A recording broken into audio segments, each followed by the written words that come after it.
एक ऐसा इंसान जो अपने गराज में 5000 से भी ज्यादा गाड़ियां रखता है और उन गाड़ियों में भी 500 रोल्स रॉयस और 300 तो फेरारी ही हैं। इस शख्स के पास दुनिया का सबसे बड़ा महल है जो कि एक गिनीज वर्ल्ड रिकॉर्ड है और ये महाशय 1980 से 1990 के बीच में दुनिया के सबसे अमीर आदमी हुआ करते थे। दोस्तों, आज मैं आपको ब्रुनेई के सुल्तान की दिमाग के होश उड़ा देने वाली लग्जरी लाइफ के बारे में बताऊंगा। इनकी जिंदगी जीने का अंदाज इतना जबरदस्त है कि मिडिल ईस्ट के शेखों का लाइफस्टाइल भी इनके लाइफस्टाइल के आगे कुछ भी नहीं है। आपका लग्जरी लाइफ के एक नए एपिसोड में फिर से स्वागत है। आज के एपिसोड में मैं आपको ब्रुनेई के सुल्तान हसनल बोल्किया की जिंदगी की 5 ऐसी बातें बताऊंगा जो आप जानकर जरूर कहेंगे कि लाइफ हो तो ऐसी। लेकिन उससे पहले सुल्तान के बारे में कुछ महत्वपूर्ण बातें आपको बता दूं। दोस्तों, ब्रुनेई के सुल्तान हसनल बोल्किया का जन्म 15 जुलाई 1946 को हुआ था। जब ये छोटे थे, इनके पिता ने तभी से ही इन्हें अपनी राजगद्दी सौंपने का मन बना लिया था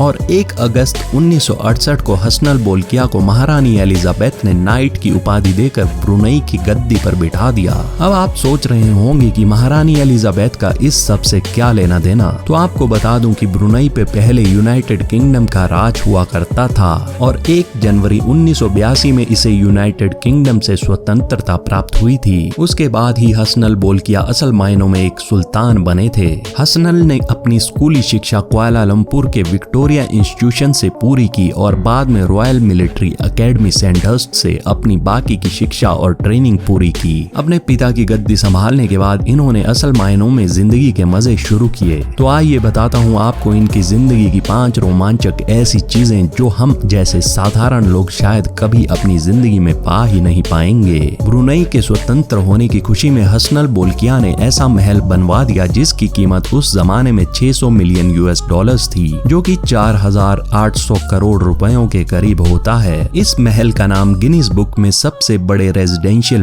प्लेस के नाम पर दर्ज है। ये महल इतना आलीशान और बड़ा है कि इसमें 57 बाथरूम्स हैं और इसमें 800 गाड़ियां खड़ी करने के लिए जगह है। इस महल का नाम इस्ताना नूरुल ईमान है और इसमें 1778 कमरे हैं। ये पूरा महल 50 एकड़ में फैला हुआ है। सच में दोस्तों, इस महल के एक एक कोने में घूमने के लिए सुल्तान की तो पूरी जिंदगी ही बीत जाएगी।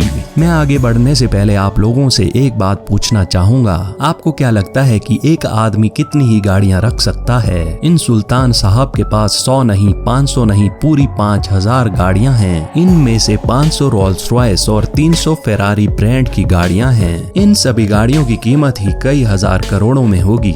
सुल्तान हसनल की लग्जरी लाइफ का अंदाजा आप इसी बात से लगा सकते हैं कि इन्हें एक ऑयल पेंटिंग इतनी अच्छी लग गई कि इन्होंने इस पेंटिंग के 70 मिलियन यूएस डॉलर्स ही दे डाले। ये भारतीय रुपयों में 560 करोड़ के करीब होते हैं। इस पेंटिंग का नाम young girls at the piano था और इसे बनाने वाले थे एक फ्रेंच आर्टिस्ट पियर ऑगस्टे रेनोयर। जिंदगी जीने के अगर नवाबी शौक हो तो बहुत कुछ भी कम लगता है। दोस्तों, ब्रुनेई के सुल्तान के ऐसे ही निराले शौकों के चलते इन्होंने अपने लिए बोइंग 747 ही खरीद डाला। इस प्लेन की कीमत सुन के तो अच्छे चकरा जाएंगे। इसे सुल्तान ने 400 मिलियन यूएस डॉलर्स में खरीदा था, जो कि भारतीय रुपयों में करीब 3200 करोड़ रुपए होता है। अभी तो रुकिए, इसके अलावा इस प्लेन में सुल्तान ने 960 करोड़ रुपयों की तो एक्सेसरीज ही इंस्टॉल करवाई थी। अपनी बेटी के जन्मदिन पर भी सुल्तान ने उसे एयरबस A340 गिफ्ट किया था। भाई, इससे तो ये पता चलता है कि ब्रुनेई के सुल्तान को ऐसी भारी भरकम गिफ्ट्स काफी पसंद हैं। दोस्तों, हसनल बोल्किया और उनके भाई प्रिंस जेफरी कई बार विवादों का हिस्सा रह चुके हैं। जिलियन लॉरेन ने अपनी किताब some girls my life in अ हरम में दावा किया है कि 1980 के दशक में ये सुल्तान और उनके भाई के हरम में रही थी।